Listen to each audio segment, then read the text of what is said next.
Although the war started in 1812, conflict had thrived long before then. In 1787, the United States passed the Northwest Ordinance, which allowed for a northwest expansion, which is where the U.S. began to move beyond the Appalachian Mountains.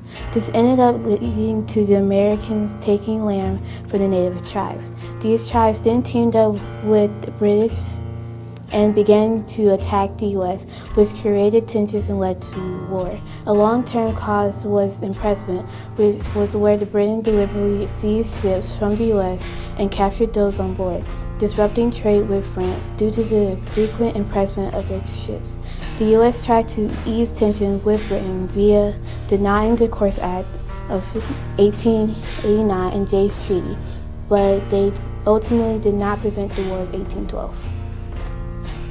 Many battles in the War of 1812.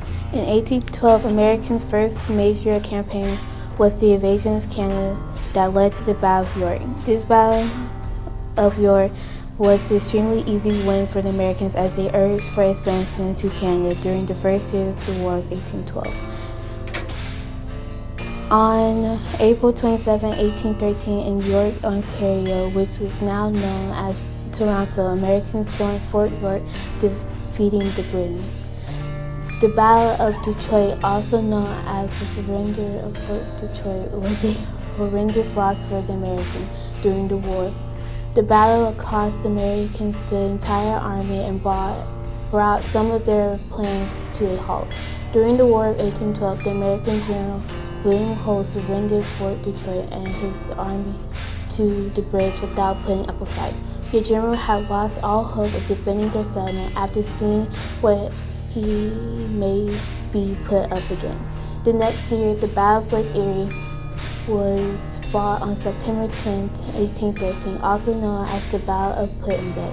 This major naval conflict was fought off the coast of Ohio. In spite of having inferior ships, the 9 vessels of the U.S. Navy defeated the British ship and gained control of the Great Lake regions. On March 27, 1814, the Battle of Horseshoe Bend was a battle of the Mississippi Territory that would mark the end of the Creek War, an ongoing territorial conflict between Americans and Indians that would become part of the larger War of 1812. The Battle of Horseshoe Bend was the battle that made Andrew Jackson a national hero. He was made a major general in the U.S. Army and was able to defeat the British forces at the Battle of New Orleans. The Battle of Bladensburg was a battle of the Chesapeake campaign during the 24th of August, 1814, in Maryland. This war was a battle by the British and left Washington vulnerable and easily attacked. Due to the nasty war, it devastated American morale and destroyed the spirit and the great symbols of the Americas. Although the war was a tragedy to the Americans, the British saw it as the end of the necessary war. As a way to try and oppose the War of 1812, the New England Federalist Party created a convention in Hartford, Connecticut called the Hartford Convention. They met to address their grievances concerning the ongoing War of 1812 and the political problems arising from the federal government's increasing power. The Hartford Convention was in response to the excessive power exercised by the Democratic Republicans.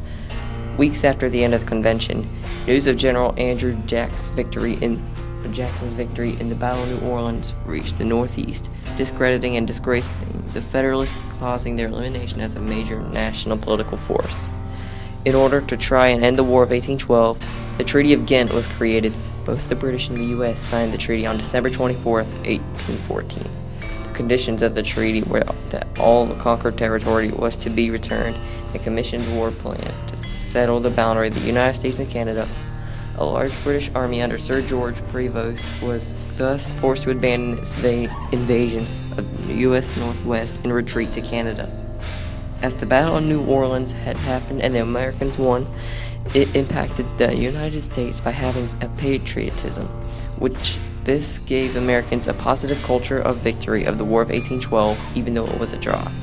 But the overall War of 1812 had Democratic Republicans supporting it and the United States trade with sailors, because the United States was trading with France while Britain and France were at war. Overall, the War of 1812 had proved to be the United States that they can provide for themselves and do not need Britain goods as support to the United States.